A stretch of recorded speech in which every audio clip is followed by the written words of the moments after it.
So I was lucky to find a pair of Yamaha NS-690 Mark III speakers for sale on our local Facebook platform. They were sold to me as blown. So unfortunately I didn't get a picture of the speakers as they came. So what you're seeing is just a mod that I've done. But to start off with, the woofer has new surrounds. When I got them, the surrounds were completely perished out, and yeah, I've got them replaced by a local repairer. And the tweeters, okay, these are Philips tweeters I've put in here on a temporary basis. The tweeters were blown. The mid-range drivers are in good condition, except for the fact that the grills were pushed in.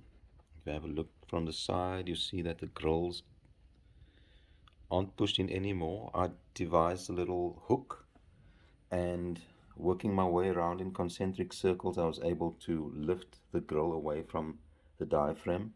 So the mid-range drivers are in good condition. And then we come to these pots.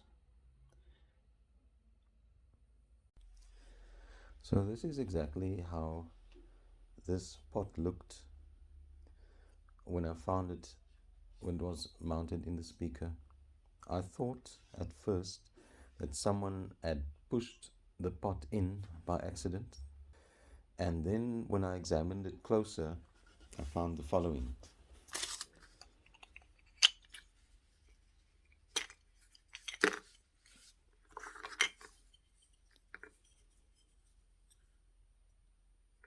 That's what the knob looks like, melted.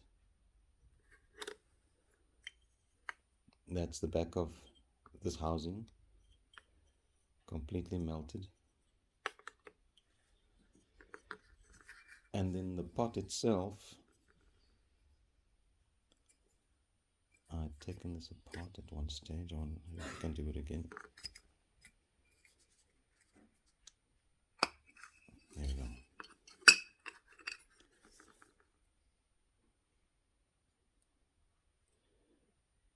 So you can see, if you have a look inside that track, there are two tracks, two wire wound tracks, an outer one, and then back there you can see inside there's the inner one, and it's not perfectly level. See that? So that's been melted. You can see a little bit there of how the plastic's been distorted because of the heat.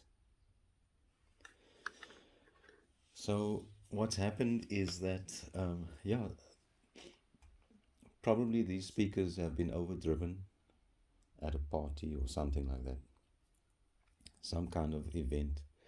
And it's a miracle that the mid-range survived, because these pots come from to feed the mid-range driver.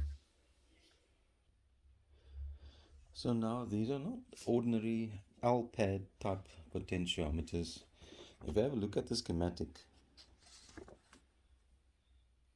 right there, that's very different to a normal potentiometer symbol.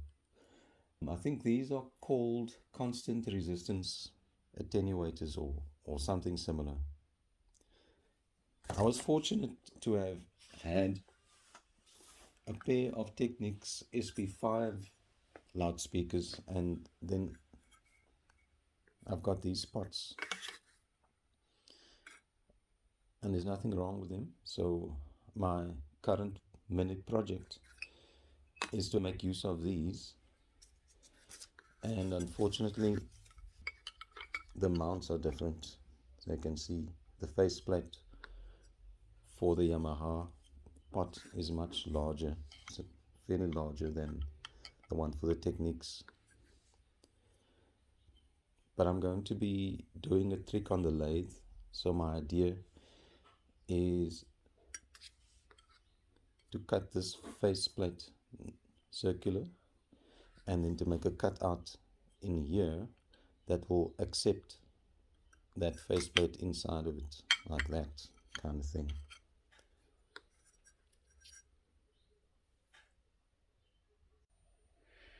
So now, just to answer a question as to why I cannot simply swap the pots over between the two housings, the reason is that the shaft shape where the knob fits onto, those are completely different. This one has a D-shaped shaft, and this other one has a split spline. Okay, so I just want to show what the task is that I need to perform. That's the housing of the Yamaha, the one that's melted. That's the housing of the Technics. So I've basically got to get this one to fit inside that one. And if you look from the side, you'll see that the Technics depth of the housing is higher than, or deeper than, the one of the Yamaha. So I'm essentially going to be cutting out a circular shape there so that this can fit through that. Okay. Next thing, I've got to make this flange here, make that circular, and then I've got to cut a recess just on the inside here of this flange, kind of like over there, so that that circular flange that can just nest inside there. I've got a drawing, okay, and that's a sectional view of the Yamaha housing, and so that's the through hole that I'm cutting at the back, and then over here is where I'll be cutting a bit away of that plastic there.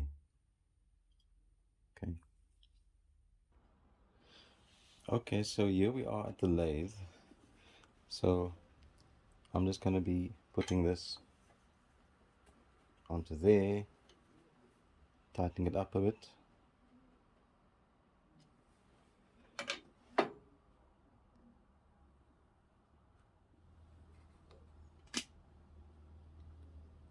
Just zoom in there a bit. I've got to cut that pippy off.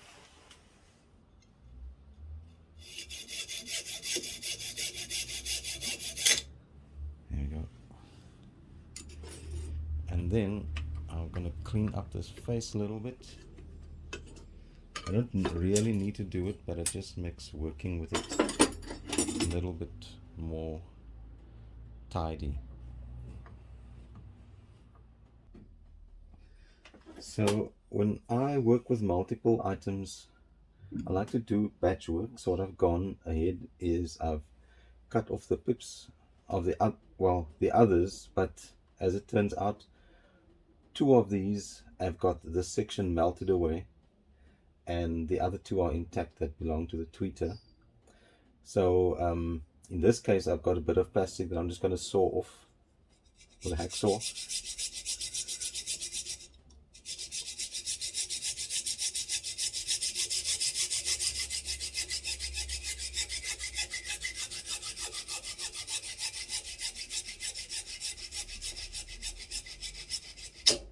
Okay, there we go. Okay, so now I've got not much to clean up,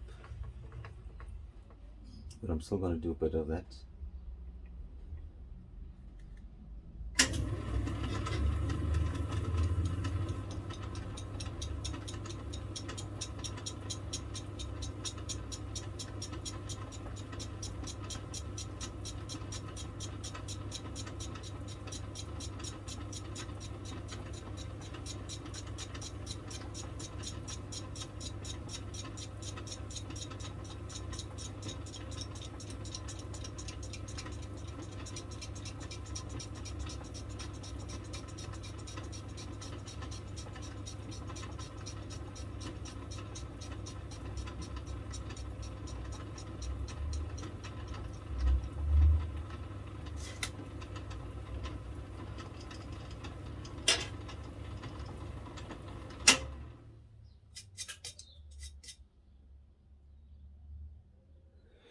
Okay, I think I'm actually spinning the lathe far too slow.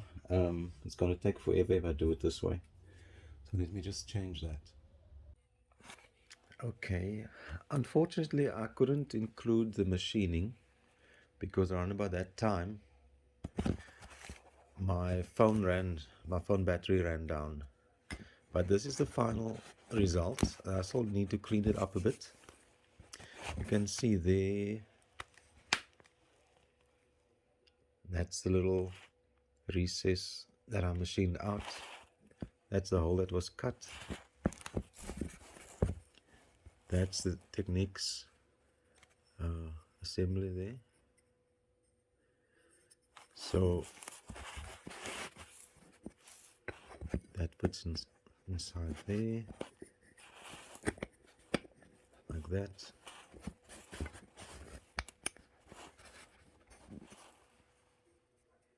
Okay, that's how that looks.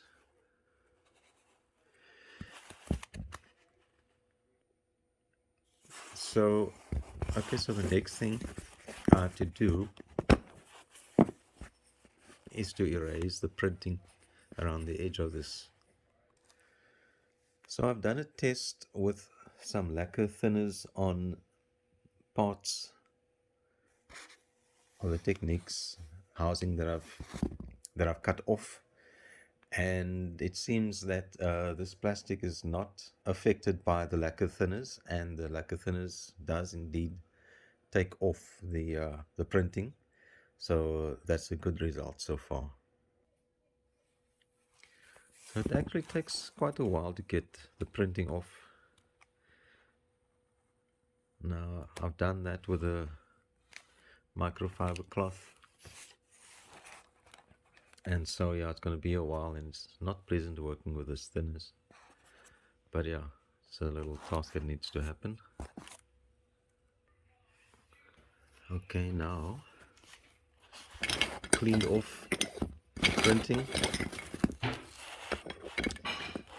that goes in there.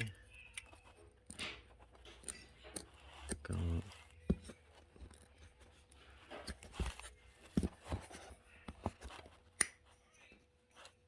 Okay, so the next challenge is to find out how to adhere these two parts together. So I'm going to be using those offcuts, the waste, and the first thing I'm going to try is CA glue.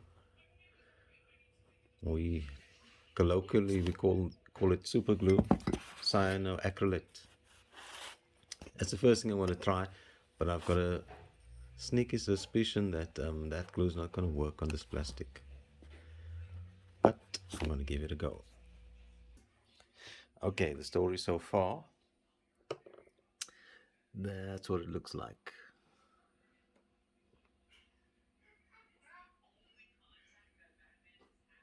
All right. So those knobs and the inner part comes from the Technics SP5, and the outer flange belongs to the original Yamaha NS-690.